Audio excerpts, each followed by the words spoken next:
تعالیٰ نے یہاں جاہلیت کی دو رسموں کو توڑا ہے۔ ایک رسم یہ تھی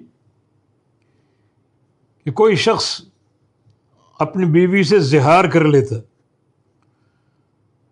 زہار کا معنی شوہر کا اپنی بیوی سے کہنا انت علیہ کا ظہر امی، کہ تو میرے لیے میری ماں کی پیٹھ کی مانند ہے۔ جیسے میری ماں میرے لیے حرام ہے، اس کی پیٹھ میرے لیے حرام ہے، تو بھی میرے لیے حرام ہو چکی۔ جاہلیت میں اس کو طلاق تصور کیا جاتا تھا، اس رسم کو توڑا۔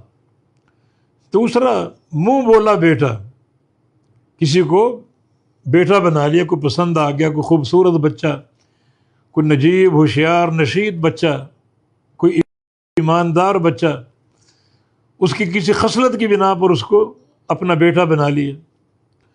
اور بیٹا اس طرح بناتے کہ تو میرا وارث، میں تیرا وارث، اور تیرا اگر نکاح ہوگا تو تیری بیوی میری بہو ہوگی، پھر میرے لیے اس سے نکاح کرنا حلال نہیں ہوگا۔ یہ کچھ جاہلیت کی رسمیں تھیں، اللہ نے ان دونوں کو توڑا، دونوں کو توڑا۔ یعنی زہار میں بیوی کو ماں بنا دیا، تو بیوی بیوی اور ماں ماں ہے۔ آپ ایک وجود، ایک ڈھانچے میں دو چیزیں کیسے جمع کر سکتے ہو؟ اور اپنی بیوی کو اپنی ماں کیسے قرار دے سکتے ہو؟ بیوی الگ ہے، ماں الگ ہے۔ یہ بیوی اور وہ ماں ہے۔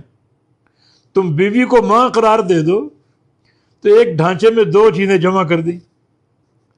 اسی طرح منہ بولا بیٹا، اس کا حقیقی نسب والا باپ موجود جس نے اس کو پیدا کیا، جس کے بستر پہ اس نے جنم لیا، اور آپ اس کو کہتے ہیں کہ یہ میرا بیٹا ہے اور ہم دونوں ایک دوسرے کے وارث ہیں۔ تو بیٹا تو اپنے باپ کا ہے۔ تمہارا منہ بولا بیٹا تمہارا بیٹا کیسے بن سکتا ہے؟ جس پشت سے وہ پیدا ہوا اس کا بیٹا ہے وہ۔ تو ایک وجود میں، ایک لڑکے میں، ایک بچے میں دو چیزیں کیسے جمع ہو سکتی ہیں کہ وہ حقیقی باپ کا بیٹا بھی ہو اور منہ بولے باپ کا بھی بیٹا ہو؟ یہ دو چیزیں کیسے جمع ہو سکتی؟ اللہ نے تمہید کے طور پہ یہاں ایک مقدمہ قائم کیا، ما جعل اللہ لرجل من قلبین فی جوفہ، اللہ نے نہیں پیدا کیا کسی بندے کے لیے دو دل اس کے پیٹ میں۔ یہ ایک حصی چیز ہے، سب جانتے ہو کہ کسی انسان کے پیٹ میں دو دل ہو سکتے ہیں، دو دل جمع ہو سکتے ہیں۔ اس کا سب اقرار کرو گے کہ پیٹ میں ایک ہی دل ہے، دو دل نہیں ہو سکتے۔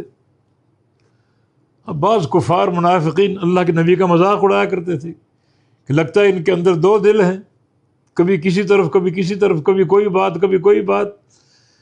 یہ ان کا جھوٹ اور افتراء تھا۔ اس بات کو اللہ نے توڑا۔ کسی انسان کے سینے میں دو دل نہیں ہوتے، کسی انسان کے پیٹ میں دو دل نہیں ہوتے۔ اور اس میں ایک تعلیم بھی ہے کہ ایک ہی دل ہے تو یک طرف ہو جاؤ۔ بھئی ایک دل میں ایمان بھی ہو، کفر بھی ہو، یہ ممکن ہے۔ ایک دل میں اسلام بھی ہو اور کفر بھی ہو، یہ ممکن ہے۔ توحید بھی ہو اور شرک بھی ہو، یہ ممکن ہے۔ سچائی بھی ہو اور جھوٹ بھی، یہ ممکن ہے۔ دل تو ایک ہی ہے۔ اس کے خانے نہیں ہیں کہ کچھ خانوں کو اسلام کے لیے رکھ لو اور کچھ کو کفر کے لیے رکھ لو۔ ایک ہی دل میں اطاعت بھی ہو، نافرمانی بھی، یہ ممکن ہے۔ مانا یک طرف ہو جاؤ، یا سچے مومن بن جاؤ، سچے موحد، سچے ایمان والے، سچائی پر قائم رہنے والے، سچے عقیدے والے، سچی توحید والے، یا پھر جاؤ کفر کی طرف جاؤ، شرک کی طرف جاؤ۔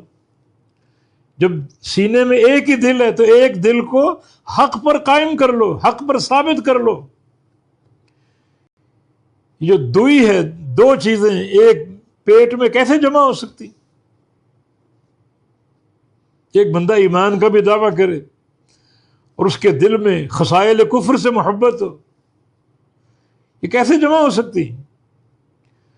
بالکل یک رنگ ہو جاؤ، اسلام کا رنگ اپنے اوپر چڑھا لو اور غالب کر لو، اسی پر قائم ہو جاؤ۔ تو اللہ نے کسی انسان کے سینے میں، کسی انسان کے پیٹ میں دو دل پیدا نہیں کیے، ایک ہی دل ہے۔